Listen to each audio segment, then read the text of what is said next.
So 12 years ago, when we became empty nesters, we sold 90% of everything we own, and we moved from a 3,500 square foot home in the Bay Area of California to a 600 square foot apartment in New York City.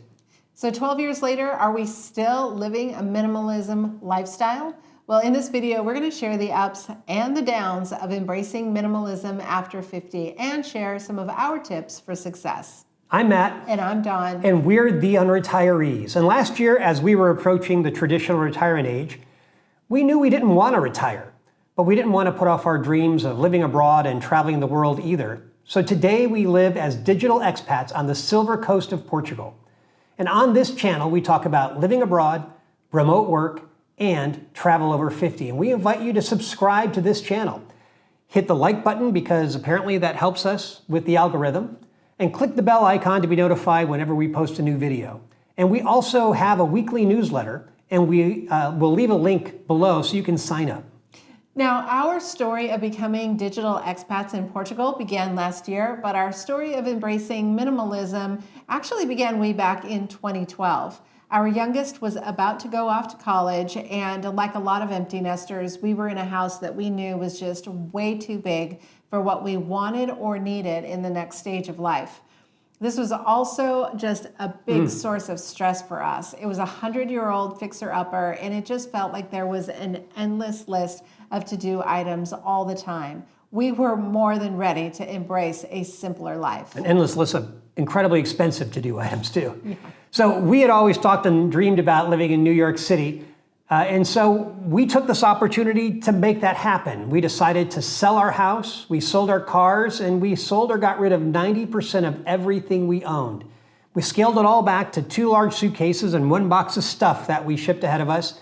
And we moved from a 4-bedroom house in the Bay Area with a large yard to a 1-bedroom apartment in Manhattan. So a lot of people ask us about the process of getting rid of so much stuff, and was that process hard? Well, almost all of it wasn't hard.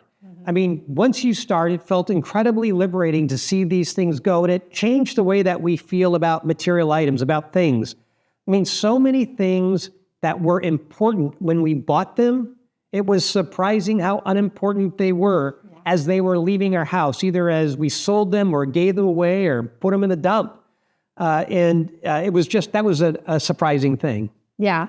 Now, most of it was really easy to give away, but there were a few things that were just really difficult. And these were the more sentimental items. So these were things that had been given to us or handed down from grandparents. I had recently lost my mom, and there were some things that were really meaningful to her that I was still holding on to. We had family photos, all the sentimental items that we have at this stage of life. And those were really difficult. It was hard to make peace with letting go of some of those things, especially so quickly. But overall, the process was very positive. And as Matt said, we did feel lighter and we felt much more liberated. And we didn't feel like we were going into this next stage of life holding on to a bunch of weight from a previous stage of life. So these sentimental things were very challenging, as Dawn said, but we had a couple of things that sort of forced our hand. First off, is the timeline was so quick. From the decision day where we decided we were going to move to New York City until the day that we actually moved, having sold and closed on our house and gotten rid of all of our stuff, it was just 12 weeks. So it was a panic 12 weeks, right? So the short timeline helped us in making these decisions. The other thing that helped us make these decisions was going from a large 4-bedroom, 3,500 square foot house to a 600 square foot 1-bedroom apartment in New York City. We knew we just had to get rid of so many things that in order to make this move, that it just sort of forced our hands, but in a very good way. So if we had had more time, or if we were going to be moving to a larger place, maybe we never would have done it, or I don't think we ever would have done it. It would have been more difficult. But once it was done, we felt so much lighter. We did. We felt ready to take on a new adventure. It was a new chapter in our life that we were excited about. And honestly, we didn't feel weighted down by things. That's right. So did we maintain a minimalism lifestyle 12 years later? Well, the answer is yes. Then No. And then we finally found a version of minimalism that works for us. So we're going to break this down into 3 different eras over the last 12 years. The first one is the New York era. Now, we lived in New York for almost a decade, and initially we were really worried about making this adjustment. Moving from a 3,500 square foot house into 600 square feet felt like it was going to be really difficult, but it wasn't. We actually adapted really well. Matt went off to work every day. I worked from home, and we had the entire city of New York as our backyard. So, I mean, that part worked pretty well. It did. We also had quite a large dog at the time. So, yeah, so he was also part of this. But we learned how to live with less. I mean, when we moved, we were wondering if we were going to miss our stuff. But honestly, once we got rid of the stuff, I'm not sure that there was a single time where we thought, oh, man, I wish we hadn't gotten rid of that. In fact, we ended up getting rid of even more things once we moved to New York. Mm-hmm. So we lived in New York for 9 years. Did we keep up the minimalism in those 9 years? Well, for the most part, I mean, you're really forced to when you have such a small space. But I will say that we did, by the end of those 9 years, we had filled up every closet and every cabinet, and full confession, I think we did have a small storage unit as well. So we maintained it pretty well, and then everything just kind of fell apart. And this was our renovation era. Here's what was happening. We were living in New York during the pandemic, and we decided that we would buy a place outside the city in Connecticut. We were working remotely like the rest of the world, and so our plan was that we would move into this house, live there, renovate it, and then when we needed to be back in the office, we'd move back to the city and continue to use that as a short-term rental, a weekend getaway for us, and also a place that our grown sons, who also lived in New York, could use. So we did follow that plan initially, but then things went into another direction. So the house that we ended up buying had a main house and an in-law apartment above it. And we decided to live in the main house. And while we lived there, we renovated the in-law unit and then turned it into a short-term rental. So that was great news. Now, the main house that we lived in wasn't much bigger than our apartment in New York, maybe a couple hundred square feet. But even the main house eventually needed to be remodeled from top to bottom. I mean, we had a window in the living room that went nowhere. We had a washer and dryer that blocked the hallway. The kitchens, one of the bathrooms needed to be updated. So we spent 2 years remodeling. And if you've been through this, you know you live in complete chaos most of the time. And it felt like we were constantly buying tools and supplies at Home Depot or Lowe's. And honestly, the basement that we had in Connecticut filled up pretty quickly. So by this point, we were definitely failed minimalists. Although I will say that both units, we got to a very minimalist decor by the time we left. There may or may not be a garage somewhere in Connecticut filled with a bunch of random stuff that we're going to have to clear out. But as Matt said, we ended up going in a different direction. Instead of moving back to New York, we moved to Portugal. When we moved to Portugal, we wanted to take everything that we had learned from living minimally and not so minimally and create a version of minimalism that worked for us.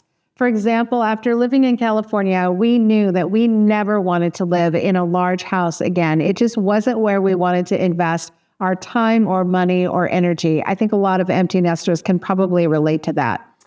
Well, and after living in New York, we knew that we could live happily in a smaller space. But we also knew that we didn't want to live with a single bathroom again.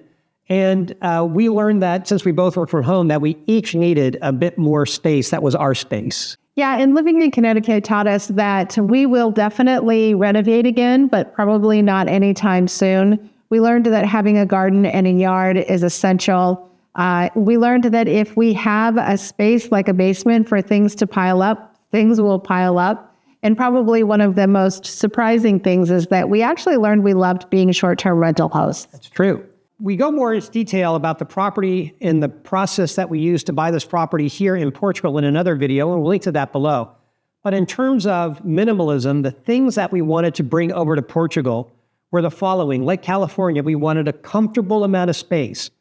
Not too much, but a comfortable amount of space. For us, that was 3 bedrooms, really so that 2 of them could be turned into offices for each of us, 2 bathrooms, in a backyard.